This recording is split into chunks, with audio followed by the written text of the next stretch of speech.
Krishna Radhe Govind welcome back to Kanhamrit. तो आज की वीडियो में हम बात करेंगे शरद पूर्णिमा का पर्व इस बार हमें 16 अक्टूबर या फिर 17 अक्टूबर कब करना है।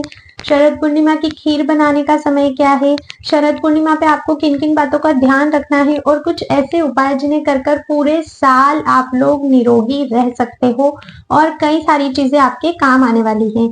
तो वीडियो को एंड तक अवश्य ही देखिएगा, आपके सभी डाउट्स क्लियर हो जाएंगे और कुछ बहुत अच्छी जानकारी भी आप यहाँ से लेकर जाओगे। लेकिन उसके पहले अगर आप चैनल पर नए हो तो चैनल को सब्सक्राइब करके बेल आइकन प्रेस कर दीजिए और अगर आपको वीडियो पसंद आती है तो हर किसी को शेयर कीजिए ताकि सभी लोगों को ये इन्फॉर्मेशन मिल सके। कमेंट करके मुझे जरूर बताना कि आप लोग 16 या 17 कब कर रहे हो शरद पूर्णिमा। तो चलिए वीडियो को शुरू करते हैं। तो इस बार ना हर तिथि को लेकर बहुत ही ज्यादा कंफ्यूजन है, क्योंकि देखिए जो पूर्णिमा तिथि है वो 16 तारीख को रात में 8:40 से शुरू हो रही है, जो कि 17 तारीख को शाम को ही खत्म हो जाएगी। 5 बजे के समथिंग वो खत्म हो रही है। तो अगर हम सूर्योदय की बात करें तो उदया तिथि के अनुसार तो पूर्णिमा तिथि 17 अक्टूबर को है। लेकिन अगर हम शरद पूर्णिमा की बात करें तो समझने वाली बात यह है कि शरद पूर्णिमा का पर्व एग्जैक्ट क्यों मनाया जाता है। तो शरद पूर्णिमा पर जो महत्व होता है वो चंद्रमा का होता है। कहते हैं कि शरद पूर्णिमा के दिन चंद्रमा अपनी 16 कलाओं से युक्त होते हैं और उनकी जो किरणें हैं उनसे अमृत की वर्षा होती है।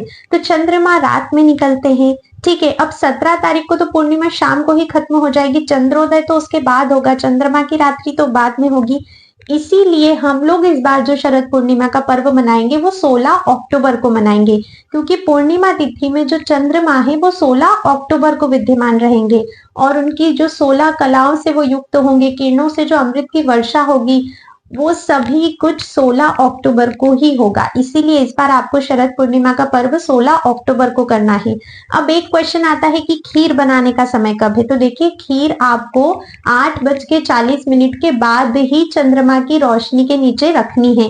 अगर आप लोग चंद्रमा की रोशनी के नीचे ही खीर बना सकते हो तब तो बहुत ही अच्छा है, बनानी भी 8:40 के बाद है।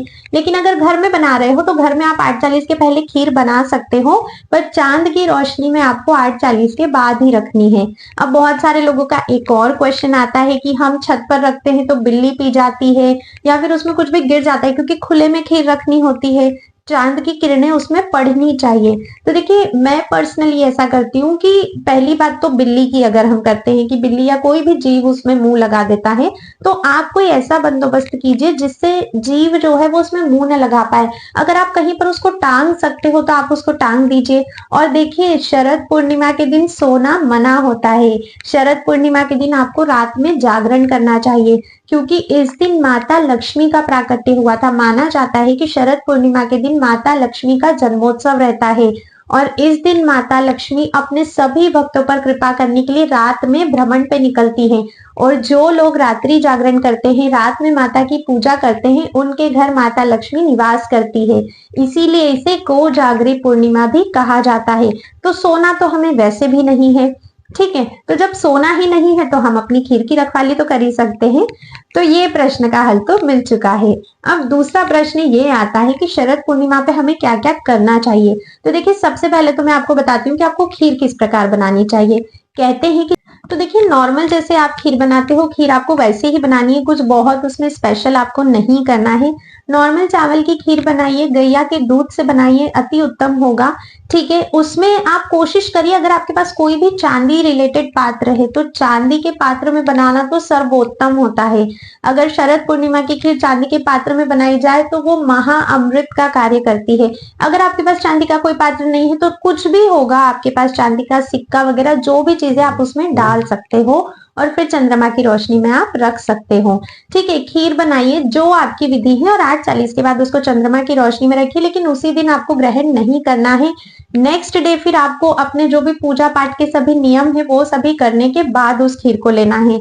और जब आप खीर को चंद्रमा की रोशनी में रखोगे तब भगवान को भोग नहीं लगाना है। ठीक है, भगवान को भोग कब लगेगा उस खीर का? नेक्स्ट डे, जब पूरी रात वो चांद की रोशनी में रहेगी उसके बाद नेक्स्ट डे भगवान को भोग लगेगा। उसके बाद ही सभी लोग पाएंगे, क्योंकि हमारे प्रभु भी तो अमृत वाली खीर खाएंगे ना, तो पहले से भोग नहीं लगा देना है।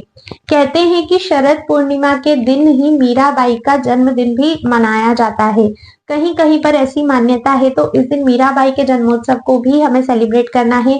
अब देखिए, चंद्रमा की रोशनी में ना आप बहुत सारी चीजें रख सकते हैं।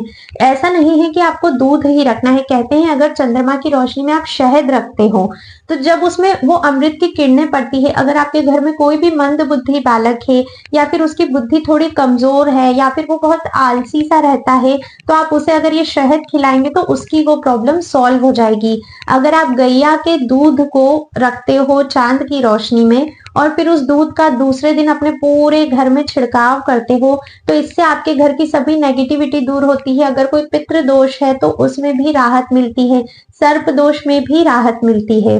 आप चाहे तो पानी भी अभिमंत्रित करके रख सकते हो, मतलब पानी भर लीजिए एक पात्र में, चंद्रमा की रोशनी के नीचे रख दीजिए, फिर साल भर अगर घर में कोई भी बीमार होता है तो उसको वही पानी पिलाइए, क्योंकि इस दिन जो चांद की किरणें पड़ रही है वो सामान्य नहीं है।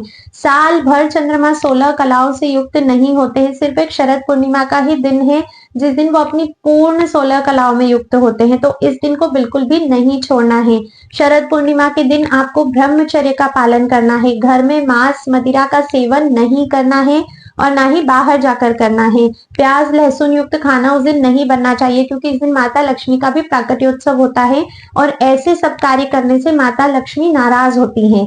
तो इस दिन आपको इन सभी बातों का ध्यान रखना है। सात्विक कार्य करने हैं, कोई भी ऐसा कार्य नहीं करना है जिससे प्रभु हमसे ना खुश हो। और सबसे इंपॉर्टेंट बात जो शरद पूर्णिमा की है, जो सबसे खास है, वो ये कि ये महारास पूर्णिमा है। भगवान श्री कृष्ण ने, राधा रानी ने समस्त गोपियों के साथ इस दिन महारास रचाया था, और ऐसा रास किया था कि महादेव भी खुद को नहीं रोक पाए थे, और गोपी बनकर वो खुद भी इस महारास का भागी बनने आए थे। तो ये महारास की पूर्णिमा है। इस दिन आपको रात्रि जागरण करना है, भगवान श्री कृष्ण, श्री राधा रानी और समस्त गोपियों के अनुगत्य में रास करना है। जागने का मतलब होता है भगवान के नामों का जप, भगवान की स्तुति, कीर्तन, भजन, ये सारी चीजें। ठीक है, और कोई कार्य आपको नहीं करना है जागरण में, तभी आपका जागरण काउंट होता है। कोशिश करिए इस दिन कोई भी ना सोए, आपको जागना ही जागना चाहिए। ये रात बहुत बहुत इंपॉर्टेंट रात है। शरद पूर्णिमा का जो दिन होता है वो अपने आप में बहुत पवित्र होता है, तो इस दिन को बिल्कुल नहीं जाने देना है। अच्छा, व्रत जो करना है, ब्रह्मा जी का व्रत रहता है, पूर्णिमा का जो स्नान रहता है, वो सारी चीजें आपको 17 अक्टूबर को करनी है, क्योंकि सूर्योदय में पूर्णिमा 17 अक्टूबर को है। तो इस चीज का ध्यान रखिएगा। अगर कार्तिक स्नान आप पूर्णिमा से शुरू कर रहे हैं तो 17 अक्टूबर से ही आपको करना है। ठीक है, क्योंकि सूर्योदय में 17 अक्टूबर को ही पूर्णिमा है, इसलिए हम स्नान आदि के जो भी कार्य हैं वो 17 अक्टूबर से शुरू कर रहे हैं। शरद पूर्णिमा से रिलेटेड कोई भी प्रश्न है, कोई भी डाउट है, मुझसे पूछिए। अच्छा, शरद पूर्णिमा के दिन ब्लैक कलर के कपड़े नहीं पहनना है। इस दिन आपको व्हाइट कलर के कपड़े पहनना है। अपने ठाकुर जी को, घर के मंदिर को पूरी तरह से व्हाइट कलर में सजा देना है। मतलब ऐसी रोशनी होनी चाहिए, इतनी डीम होनी चाहिए, इतने सारे व्हाइट फ्लावर्स एंड ऑल से आपको सेलिब्रेशन करना है कि ठाकुर जी ही बस आपके दिखने चाहिए। इतना प्यारा श्रृंगार करिए ठाकुर जी का। सफेद वस्त्र उन्हें भी धारण कराइए और खुद भी धारण कीजिए। शरद पूर्णिमा का पर्व बार बार नहीं आता। बाकी बिहारी जी साल में सिर्फ एक बार बंसी धारण करते हैं, और वो है शरद पूर्णिमा का दिन। और ऐसा क्यों है? क्योंकि उन्होंने महारास किया था। बंसी की धुन सुनकर ही तो समस्त गोपियां वहां पर आई थी। बाकी बिहारी मंदिर में भी 16 अक्टूबर को ही शरद पूर्णिमा मनाई जा रही है। आप सभी को मेरी ओर से शरद पूर्णिमा की बहुत बहुत बहुत सारी बधाइयां। जो गर्भवती महिलाएं हैं, गर्भवती महिलाओं के लिए कहा जाता है कि शरद पूर्णिमा उनके लिए बहुत गोल्डन अवसर होता है अपने शिशु को निरोगी रखने का। अगर पॉसिबल हो सकता है तो आप चांद की रोशनी में बैठिए और अपने पेट से कपड़ा हटा दीजिए। चांद की डायरेक्ट रोशनी आपके पेट पर पड़नी चाहिए। आपके शिशु को निरोगी होने का ये वरदान मिलेगा चंद्रमा से। ठीक है, जीवन भर वो निरोगी रहेगा। अगर आप पूरी तरह से कपड़ा नहीं हटा सकते हो तो एक बारीक कपड़ा आपको रखना है, ताकि चांद की जो रोशनी है वो आपके पेट पर पड़नी चाहिए। आज की वीडियो में बस इतना ही था। मैं आप सभी से अब नेक्स्ट वीडियो में मिलूंगी। तब तक के लिए राधे राधे।